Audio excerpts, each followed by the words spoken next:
오랜만에 에어컨을 틀어보니 어김없이 시큼한 냄새가 진동을 하더라고요. 일단 에어컨을 틀었을 때 냄새가 난다라고 하면 냄새의 원인을 찾아보셔야 하는데요. 오늘 걱정마 원바에서 자동차 에어컨 냄새를 제거하는 여러가지 방법들을 소개해 드리도록 하겠습니다.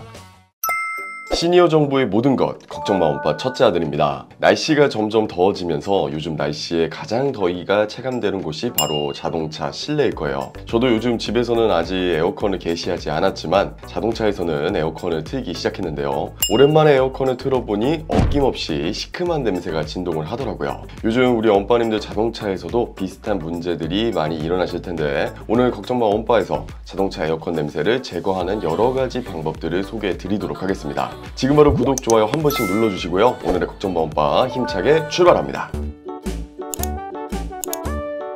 일단 에어컨을 틀었을 때 냄새가 난다라고 하면 냄새의 원인을 찾아보셔야 하는데요. 확인하기 가장 쉬운 방법을 한 가지 소개해 드리겠습니다. 바람 세기는 중간 정도로 하시고요. 외기 순환 모드로 설정을 하신 뒤에 온도를 26도에서 20도까지 천천히 내리면서 송풍구에서 냄새를 맡아봅니다. 그 이후에 내기 순환 모드로 변경을 하시고 동일하게 온도를 26도에서 20도까지 천천히 내려보면서 냄새를 다시 맡아봅니다. 그러면 외기 혹은 내기 모드에서 유독 심한 냄새가 날 텐데요. 특히 내기 순환 모드에서 냄새가 더 많이 발생하는 것 같다면 가장 먼저 차량의 실내 환경을 살펴봐야 합니다. 자동차에 블로우 모터라는 부품이 있는데요. 보통은 조수석의 글러브 박스 아래에 위치하고 있다고 합니다. 이 부품은 에어컨 또는 히터를 작동시켰을 때 바람을 생성시키는 역할을 하는데요. 기본적으로 실내 바닥에 있는 공기를 끌어와서 송풍구를 통해 위로 배출을 시킵니다. 여기서 세척이 안 된 발매트로부터 시작된 먼지, 악취 등이 그대로 바람을 타고 올라갔다면 에어컨 악취의 원인이 될 수 있습니다. 그렇기 때문에 내기 순환 모드에서 발생한 냄새는 발매트뿐만 아니라 자동차 실내 청소를 통해서 잡아야 합니다.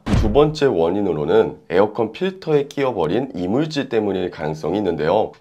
실에 가리지 않고 유입되는 공기를 통해 날아온 이물질들이 에어컨 필터에 많이 끼어 있습니다. 그래서 필터를 적절한 주기마다 교체를 해주어야 하는데요. 에어컨 필터는 보통 6개월에 한 번 또는 주행거리 15,000km마다 한 번씩 교체하는 것이 좋다고 합니다. 세 번째 원인은 공조기와 에바포레이터에 생긴 곰팡이와 세균 때문인데요. 이건 사실 차량 내부의 구조를 한번 보시면 이해하기 편하실 겁니다. 왼쪽 그림과 같이 실내 공기들은 에어컨 필터와 블로어 모터를 거치게 되고요. 자동차 에어컨을 작동시키면 에바포레이터는 액체를 기체로 기화시키면서 냉매를 발사합니다. 그러면서 차량 실내가 시원해지는데요. 이 과정에서 에바포레이터 선은 차가워지죠. 그런데 이 상태에서 에어컨 가동을 중단해버리면 에바포레이터 온도가 올라가게 됩니다. 이 순간 차가워진 냉매와 따뜻한 공기가 만나면서 결로 현상이 발생하게 되는데요. 그러면서 곰팡이 서식 환경이 조성되는 것이죠. 이 곰팡이를 가장 빠르게 해결할 수 있는 방법은 사실 에바포레이터를 청소해버리면 됩니다. 그런데 원바님들께서 직접 청소하시는 건 어려울 것 같고요. 반드시 업체에 맡겨야 합니다. 이때 에바포레이터 뿐만 아니라 송풍구나 블로우 모터도 같이 청소해 달라고 꼭 요청해 주세요. 웬만하면 다 해주시기는 하는데 챙겨서 나쁠 건 없을 것 같습니다. 그리고 에어컨 곰팡이 관리는 사실 평소 에어컨 사용 습관이 가장 중요한데요. 이 부분은 우리 원바님들께서 많이들 아실 거라고 생각됩니다. 목적지에 도착하기 5분 전에 에어컨을 끄시고 외기 순환 모드로 바꿔줍니다. 그리고 나서 풍량을 최대한으로 올려서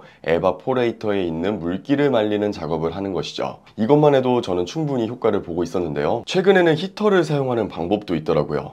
그런데 이 방법은 갑론을박이 조금 있습니다. 어쩌면 많은 분들께서 혼란에 빠진 부분이기도 해요. 히터를 사용하여 말리는 방법은 이렇습니다. 목적지에 도착하면 내기 순환 모드로 바꿉니다. 그리고 나서 송풍구를 모두 닫는 거예요. 그 후에 히터를 최대한 틀어서 에바포레이터에 있는 물기를 모두 말리는 전략인데요. 아까 갑론을박이 있다고 했잖아요. 이 방법을 하면 안 된다라고 하시는 분들이 있는데 이유는 공기의 순환 순서가 에바포레이터를 통과한 후에 히터 코어를 거치는데 여기서 아무리 히터를 틀어봤자 히터 코어 뒤에 있는 에바포레이터의 물기를 제거하는 건 효과가 미미하다는 것이고 오히려 송풍구를 닫음으로써 차량 내부 부품의 손상을 야기한다는 것이에요. 반면에 이 방법이 옳다라고 생각하시는 분들의 원리는 송풍구를 닫았으니까 히터 코어를 통한 열풍이 뒤로 역류를 할 것이고 에바포레이터는 역류된 열을 통해 건조된다는 거예요. 그리고 실제로 차량의 부품들이 히터의 열 정도에 쉽게 녹거나 손상되지 않는다는 의견을 내기도 합니다. 사실 우리가 몸이 아파서 병원을 여러 군데 가보는 경우들이 있는데요. 가끔 의사 선생님마다 다른 의견을 주실 때가 있잖아요. 저도 이 에어컨 냄새 논쟁도 이와 비슷하다고 보거든요. 혹시 우리 엄빠님들의 생각은 어떠신가요? 시동 종료 후에도 일정 시간 동안 블로우 모터를 작동시켜주는 애프터 블로우를 설치하면 좋다는 의견도 많이 있었는데, 사실 제 차에는 따로 애프터 블로우가 없어서 이 부분은 우리 엄빠님들의 경험담이 꼭 필요할 것 같습니다. 엄빠님들의 의견을 댓글을 통해 남겨주시면 다른 시청자분들께도 큰 도움이 될 것 같으니까요. 꼭 한 번씩 남겨주시면 감사하겠습니다. 오늘은 여름철 가장 큰 고민거리 중 하나인 자동차 에어컨 냄새에 대한 이야기를 나눠봤습니다. 앞으로도 도움되는 소식과 정보 걱정마 엄빠에서 빠르게 챙겨드릴 테니까요. 지금 바로 구독, 좋아요, 알림 설정 한 번씩 부탁드리겠습니다. 그럼 다음 영상에서 뵐게요. 감사합니다.